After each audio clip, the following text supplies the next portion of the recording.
नमस्कार। Super India news TV में आपका स्वागत है। मैं हूं राजेश आर्य। आइए देखते हैं आज का विशेष समाचार। कानून के शासन का सवाल। कलकत्ता उच्च न्यायालय ने बंगाल के एक और मामले की जांच सीबीआई को सौंपने का फैसला किया। यह मामला 14 साल की लड़की से दुष्कर्म के बाद हत्या का है। इस जघन्य घटना पर मुख्यमंत्री ममता बनर्जी ने कहा था कि क्या यह दुष्कर्म का मामला है या असफल प्रेम संबंधों का। हैरानी नहीं है कि इस संवेदनहीन टिप्पणी के कारण भी उच्च न्यायालय इस निष्कर्ष पर पहुंचा हो कि यह घटना की जांच सीबीआई को ही करनी चाहिए।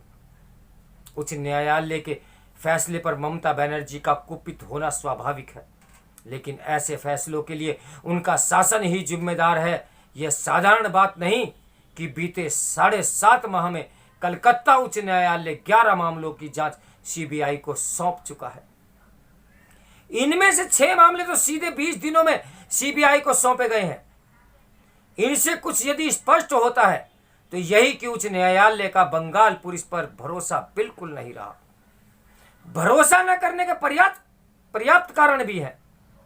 बंगाल पुलिस कानून एवं व्यवस्था को सीधी चुनौती देने वाली घटनाओं और विशेष रूप से राजनीतिक हिंसा के मामलों में अनदेखी करने के लिए कुख्यात हो चुकी है। वह कई बार सत्तारूढ़ दल की शाखा के तौर पर काम करती दिखती है। इसी कारण विधानसभा चुनाव बाद हुई राजनीतिक हिंसा की भयावह घटनाओं की जांच करते हुए मानवाधिकार आयोग ने कहा था कि इस राज्य में कानून का शासन नहीं बल्कि शासकों का कानून चल रहा है।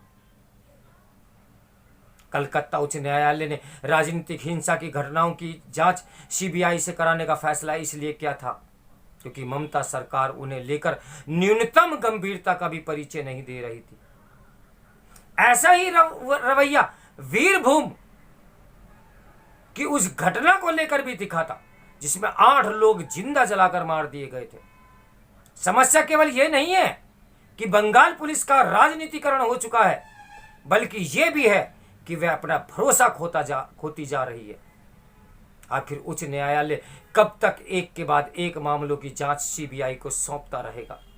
यदि हर बड़ी घटना की जांच सीबीआई करेगी तो फिर बंगाल पुलिस क्या करेगी? उचित यह होगा कि उच्च न्यायालय यह देखे कि बंगाल पुलिस राजनीतिक दबाव से मुक्त होकर पेशेवर तरीके से कैसे काम करे। इस प्रश्न पर सर्वोच्च न्यायालय को भी गौर करना होगा, क्योंकि जो समस्या बंगाल में देखने को मिल रही है वह अन्य राज्यों में भी दिखने लगी है।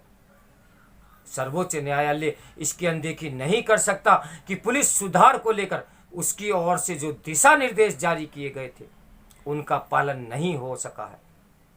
कानून के शासन की स्थापना के लिए यह आवश्यक है कि पुलिस सुधार का प्रश्न अनुत्तरित न रहे।